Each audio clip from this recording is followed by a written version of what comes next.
Temas económicos en nuestra pantalla. ¿Cómo le va? Bienvenido. Decisiones que toman nuestros gobernantes y que impactan en nuestros bolsillos. En Brasil, el presidente Jair Bolsonaro se refirió al techo de gasto. Manifestó que se va a manejar respetando ese techo asignado, pero sabemos que en plena pandemia las cosas no están buenas tampoco por el lado de los ingresos fiscales. Allí entonces una noticia que en breve les amplío. OPEP aumenta producción petrolera. Ahora vamos a ver, cuando nos refiramos a estos temas energéticos, el rol de Arabia Saudita.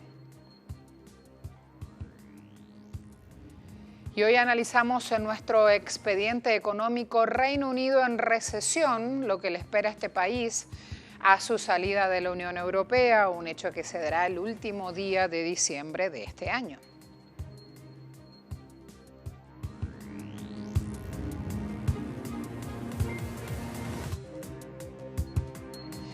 Abrimos contándoles lo que ocurre en Brasil. El presidente Bolsonaro defiende un techo de gasto ante el aumento de la deuda.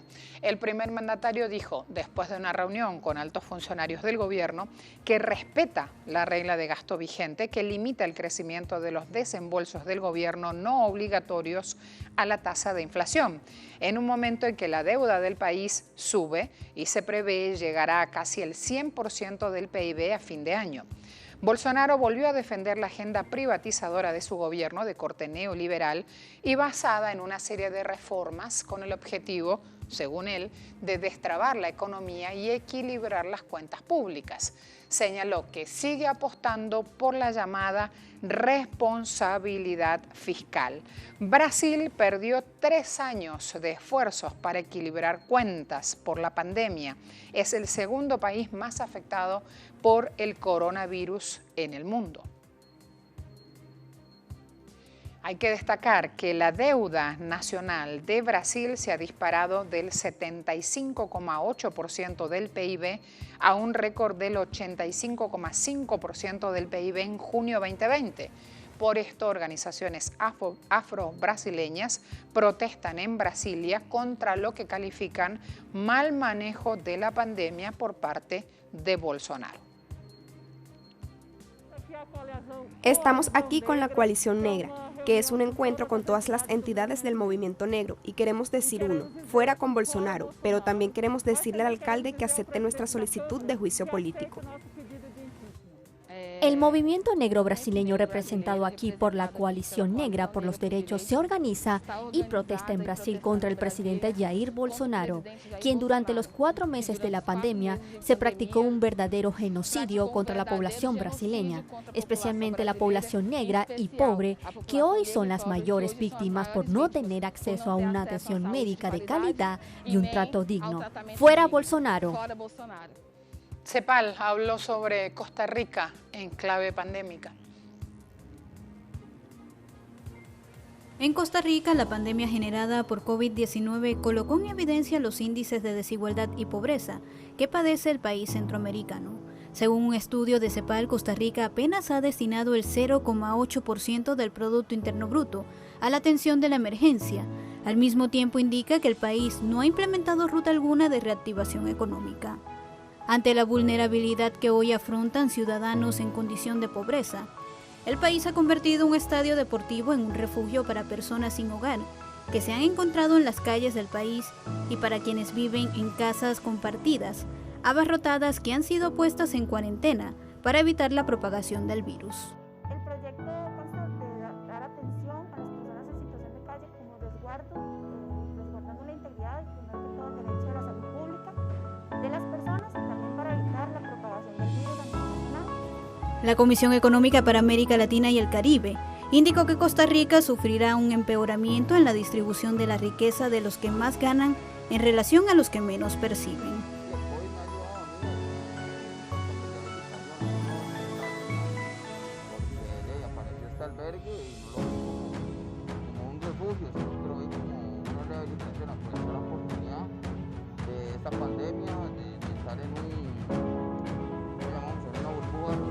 Según proyecciones del Banco Central de Costa Rica, mediante la revisión del programa macroeconómico, el país no verá crecer su economía en el presente año, pues por el contrario, la actividad económica disminuirá en un 5% con respecto al Producto Interno Bruto de 2019, pero el próximo año se verá una recuperación económica gradual que alcanzará un 2,3%, dicen.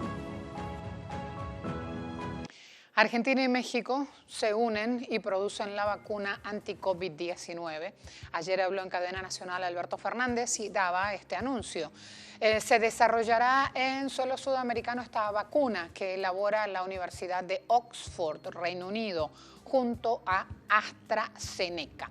La Casa Rosada lanzó un acuerdo para la producción de entre 150 y 250 millones de dosis a un valor de venta aproximado de entre 3 y 4 dólares la unidad para toda Latinoamérica excepto Brasil.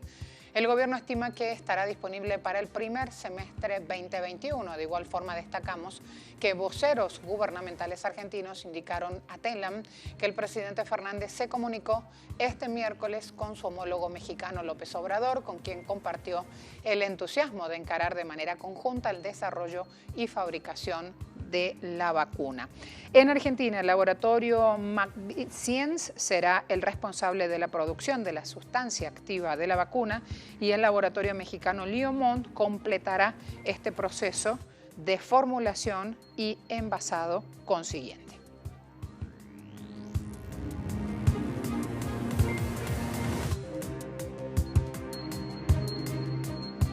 Esta situación se da en Estados Unidos. Ciudadanos tienen miedo e ira ante la amenaza de desalojos en Nueva York, una ciudad golpeada por la pandemia. Activistas y grupos de ayuda luchan para tratar de evitar una ola de desalojos en la última fase de la crisis del coronavirus en este país. En una protesta frente al Tribunal de Vivienda del Bronx en Nueva York, los manifestantes en riesgo de quedarse en la calle hablan con miedo, con incertidumbre. A la vuelta de la pausa, no solamente Reino Unido está en recesión, Polonia también, luego de 30 años, está en el mismo punto.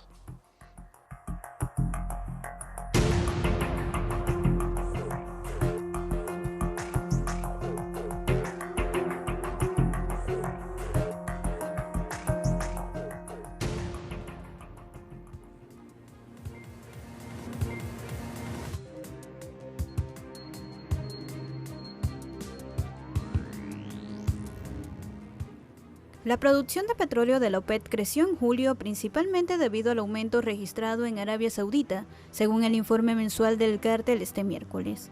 Los 13 países de la Organización de Países Exportadores de Petróleo produjeron el mes pasado 23,17 millones de barriles diarios, lo que equivale a un alza de 980.000 barriles al día con respecto al mes anterior.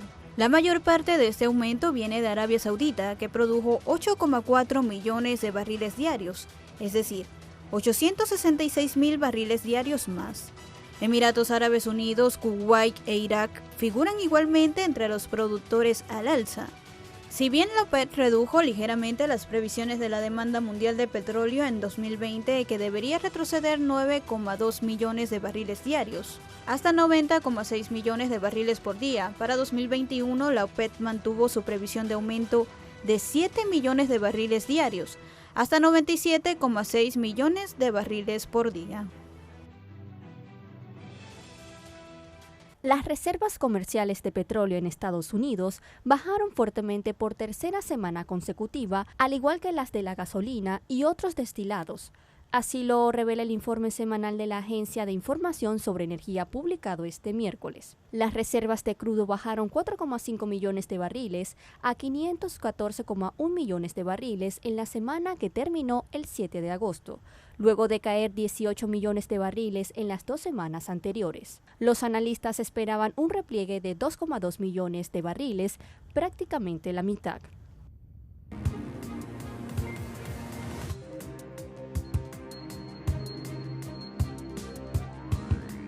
Ayer les comentamos sobre un derrame de combustible, de petróleo en Mauricio. A medida que van pasando los días y ante la carrera contrarreloj para controlar la catástrofe y salvar a la isla de un desastre ecológico, miles de ciudadanos no solo se ofrecen como voluntarios para limpiar la costa tropical a la que su economía está profundamente ligada, sino que además donan su cabello. El pelo humano no absorbe el agua, pero sí los aceites, así como el petróleo, y lo mejor es biodegradable. Los mauricianos han empezado a recolectar grandes cantidades para luchar contra el derrame. En la isla se ha desplegado toda una campaña para conseguir la mayor cantidad de cabello posible. Las peluquerías dan descuentos o cortes de cabello gratis a los residentes para poder hacer la donación. Se informa que extranjeros también están siendo trasquilados para ayudar.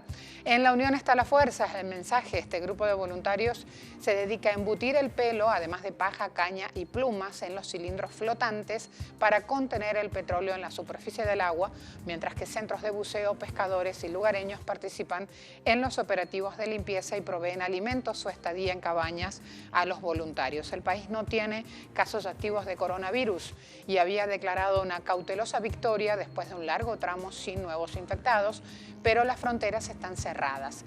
El derrame es un doble golpe para los operadores turísticos que esperaban ya extranjeros disfrutando de estas bellezas naturales. Mauricio y sus 1,3 millones de habitantes dependen fundamentalmente del mar, no solo para la alimentación, sino también por los ingresos que les aporta el turismo. Cotizaciones petroleras. Brent entrega septiembre 2020 operando a $45.34 el barril. WTI entrega septiembre 2020 operando a $42,62 el barril. OPEP, jornada 12 de agosto, $45.21, tendencia al alza.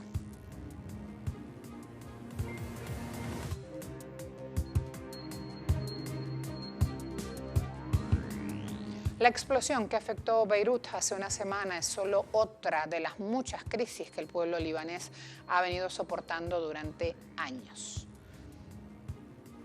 A lo largo de los últimos 10 meses, las personas que hacen vida en Líbano han tenido que lidiar con una serie vertiginosa de eventos que se sumaron a las crisis crónicas que afectan a este país. Una crisis económica sin precedentes, la pandemia de coronavirus y ahora una sola explosión que se compara con la guerra. La explosión registrada en Beirut el pasado 4 de agosto destruyó la mitad de la ciudad, acabando así con miles de casas y negocios, que eran el esfuerzo de toda una vida para muchos. Rachel, propietaria de un salón de belleza, pasó el verano discutiendo con sus amigos visitantes que el negocio estaba mejorando y que no había razones para temer la erupción de un conflicto a pesar de los informes sobre la creciente tensión entre Israel y Hezbollah, pero aprendió a no decir nunca en Líbano. Estoy confundida, no sé, tengo miedo, estoy perdida, no sé a dónde ir, ¿qué va a pasar? Ella destaca que su arduo trabajo la habría convertido en una estrella en otros lugares. Ahora, es difícil decidir si reinvertir o reconsiderar. Lo siento, yo era el tipo de persona de la que mis amigos y algunos miembros de mi familia que viven en el extranjero solían burlarse de mí, que era una optimista, desesperada en el Líbano específicamente, y solía decir, pase lo que pase, seré la última en renunciar. No estoy segura de dónde me encuentro ahora, honestamente, con un corazón más pesado.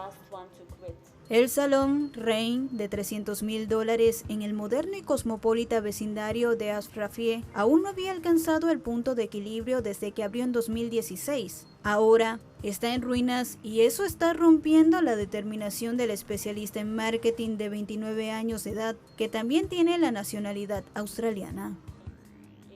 La lucha o el esfuerzo no solo comenzó en una fecha determinada, fue todo el tiempo desde el principio, desde que decidimos iniciar este negocio, porque en el Líbano nada es sencillo, nada es una lista de verificación, lo marca y se muda adelante al iniciar un negocio. Ahí es donde vuelvo a mi punto, en el que todos son cómplices en este desastre, no la explosión específicamente, sino en la situación y el estatus del Líbano. La pobreza afecta ahora a casi la mitad de la población, frente al 20% 2 años antes. El sistema bancario del país, que alguna vez fue la joya de la economía libanesa, está devastado y el desempleo se dispara. La crisis en Líbano es endémica y ahora se requieren más de 15.000 millones de dólares solo para reconstruir a Beirut. Se prevé que este año la economía polaca se contraiga más del 4% y sea el mayor receptor de la Unión Europea en todo este esfuerzo por la recuperación tras la COVID. Los polacos reaccionan a la primera recesión del país después de casi 30 años de crecimiento económico ininterrumpido. El economista Sławomir Horwaszewski dice: me temo mucho que la recesión no sea una recesión de corta duración. Aquí las voces. Hace un mes me gradué de la universidad y, en mi opinión, el 70% de mis amigos, tal vez 3/4 partes, perdieron sus trabajos porque tenían contratos temporales. Todos perdieron trabajos y tuvieron que buscar otros. El contrato de mi compañero de habitación tampoco ha sido prolongado porque era un contrato temporal para un estudiante y ahora está en paro. La recesión es algo que tenemos ahora en Polonia, pero no necesariamente significa que no tenemos la actividad económica. La gente simplemente está tratando de recuperarse ahora y tiene tanta actividad económica como sea posible. Por supuesto que hemos estado bloqueados, así que durante más de 2 meses, algunas áreas de la economía, algunas industrias estuvieron completamente bloqueadas y no hubo producción, no hubo prestación de servicios. No es el único país en la zona euro tan aclamada y otrora extrañando el estado de bienestar. Cuando regresemos de la pausa van a ver que no solo se repite en Polonia y en países del este, en Italia, también pasa en Reino Unido. En Reino Unido vamos a tener algunas particularidades, por eso es que lo llevamos al espacio de análisis hoy. Le llamamos expediente económico. Ya se lo muestro.